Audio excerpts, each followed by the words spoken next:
अस्सलाम वालेकुम dear aspirants. उम्मीद करते हैं आप खैरियत से होंगे। आज की इस वीडियो के अंदर हम एक न्यू टीचिंग मेथड को डिस्कस करने जा रहे हैं और ये मेथड है CAI method of teaching. CAI method stand for computer assisted instruction. यानी ये एक ऐसा टीचिंग मेथड है जिसमें हम बच्चे को इंस्ट्रक्शन जो है वो टीचर के बजाय कंप्यूटर से फ़राहम करेंगे। तो इस टीचिंग मेथड में हम use of computer and technology करते हैं ताकि हम अपने लर्नर को फैसिलिटेट कर सकें with the help of technology. तो CAI जो हमारा टीचिंग मेथड है इसमें कंप्यूटर्स या दीगर जो हमारे पास आजकल गैजेट्स हैं, टेक्नोलॉजिकल गैजेट्स आ गए हैं, लैपटॉप भी हो सकते हैं, टैबलेट भी हो सकते हैं। उनकी मदद से हम बच्चे को कोई प्रैक्टिसेस एक्सरसाइज दे सकते हैं, या फिर हम उसको कोई और इंस्ट्रक्शनल कंटेंट उस तक डिलीवर कर सकते हैं और साथ में हम उसकी आसानी से जो प्रोग्रेस है उसको भी असेस कर सकते हैं। ये मेथड जो है वो अल्टीमेटली टेक्नोलॉजी के ऊपर बेस कर रहा है और इस टेक्नोलॉजी की मदद से हम ना सिर्फ अपने लर्नर की अटेंशन को ग्रैब भी कर सकते हैं बल्कि उसकी अटेंशन को या उसकी इंगेजमेंट को हम इंक्रीज़ करके हम उसको with the help of technology बेहतर तौर पे फैसिलिटेट कर सकते हैं।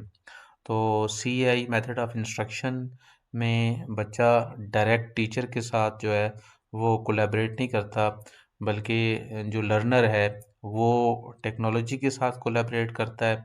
यानी वो कंप्यूटर के साथ, लैपटॉप के साथ या मोबाइल भी हो सकता है या कोई टैबलेट वगैरह भी हो सकता है, उसके साथ जो है वो कोलैबोरेट करता है।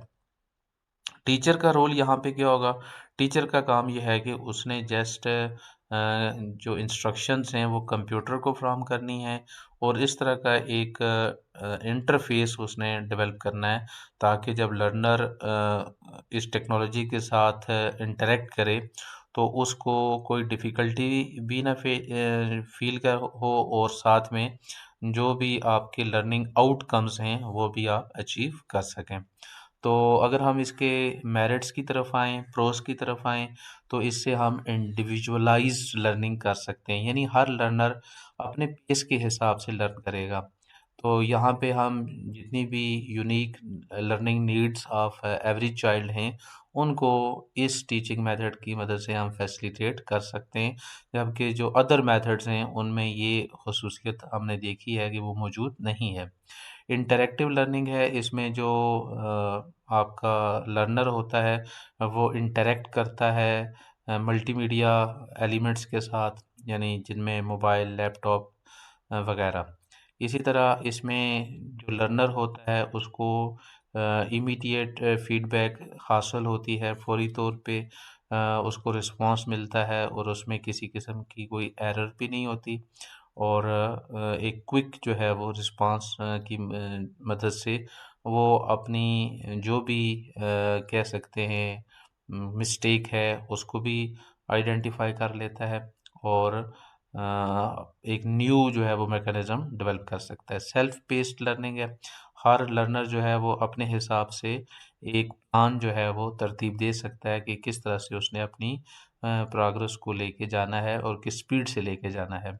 फ्लेक्सिबिलिटी होती है, आप चाहें तो बीच में उसको पॉज़ भी किया जा सकता है, और या तो आप उसकी स्पीड को ज़्यादा भी बढ़ा के तो आप कम वक़्त के अंदर जो लर्नर है वो अपना टास्क कंप्लीट कर सकता है।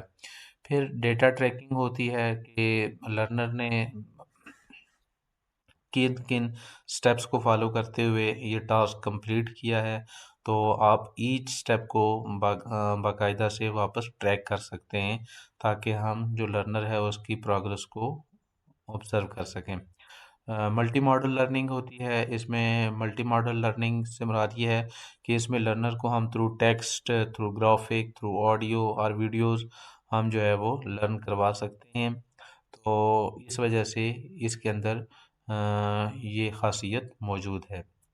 रियल वर्ल्ड एप्लीकेशंस भी इस मेथड के अंदर मौजूद हैं कि आजकल चूँकि टेक्नोलॉजिकल एरा है, तो इसके अंदर हम बच्चे के अंदर जो डिजिटल लिटरेसी है उसको एनहेंस करने के लिए भी इस टीचिंग मेथड का इस्तेमाल क्लासरूम के अंदर कर सकते हैं। ज़ाहिर है, जब किसी चीज़ की कुछ मेरिट्स होंगे तो अल्टीमेटली वहाँ पे डीमेरिट्स भी होंगे। तो डीमेरिट्स में सबसे पहली चीज़ टेक्नोलॉजिकल इश्यूज़ हैं।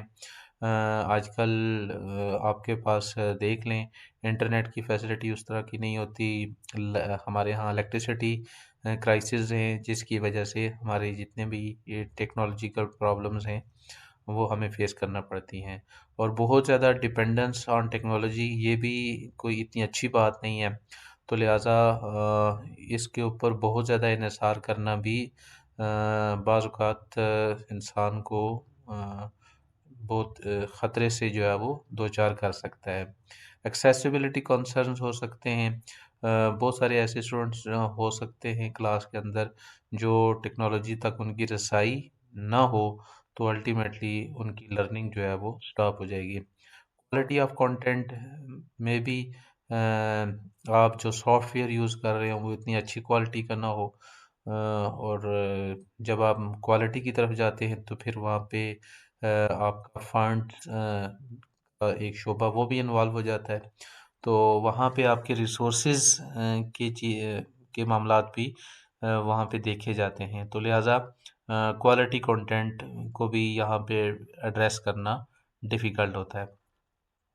आइसोलेशन भी हो सकती है जब हर स्टूडेंट अपने कंप्यूटर, अपने लैपटॉप, अपने मोबाइल, अपने टैब के साथ लगा होगा, तो वो जो बच्चों के अंदर हम 21st सेंचुरी स्किल्स में पढ़ते हैं कि बच्चे जो है वो कोलैबोरेशन की तरफ जाएं, कम्युनिकेट करें एक दूसरे के साथ, तो ये सारी चीज़ें ख़त्म हो जाएंगी और बच्चा जो है वो तनहा हो जाएगा। तो लॉस ऑफ पर्सनल इंटरेक्शन, तो इसमें हम फेस टू फेस इंटरेक्शन जो है और जो हमारी सोशल स्किल्स होती हैं, इंटरपर्सनल स्किल्स होती हैं लर्नर की, वो यहाँ पे शदीद मुतासर हो सकती हैं। कॉस्ट एंड इंफ्रास्ट्रक्चर, अल्टीमेटली हर बच्चे को कंप्यूटर या टेक्नोलॉजी फ्राहम करना कॉस्टली भी है, और इस तरह का इंफ्रास्ट्रक्चर मुहैया करना ये एक बड़ा चैलेंजिंग हो सकता है। ज़ाहिर है, जब आप इस टीचिंग मेथड को अगर आप इम्प्लीमेंट करने जा रहे हैं तो उसके लिए आपको टीचर ट्रेनिंग की बहुत ज़्यादा ज़रूरत है। तो आपको चाहिए कि आप अपने एजुकेटर्स को हाईली ट्रेंड करें। तो फिर इसके लिए भी अल्टीमेटली फिर कॉस्ट इन्वॉल्व है। तो ये वाला पॉइंट भी इसके डीमेरिट में शामिल है। तो उम्मीद करते हैं ये वाली वीडियो आप लोगों के लिए इन्फॉर्मेटिव साबित होगी। मिलते हैं नेक्स्ट वीडियो में। अल्लाह हाफिज़।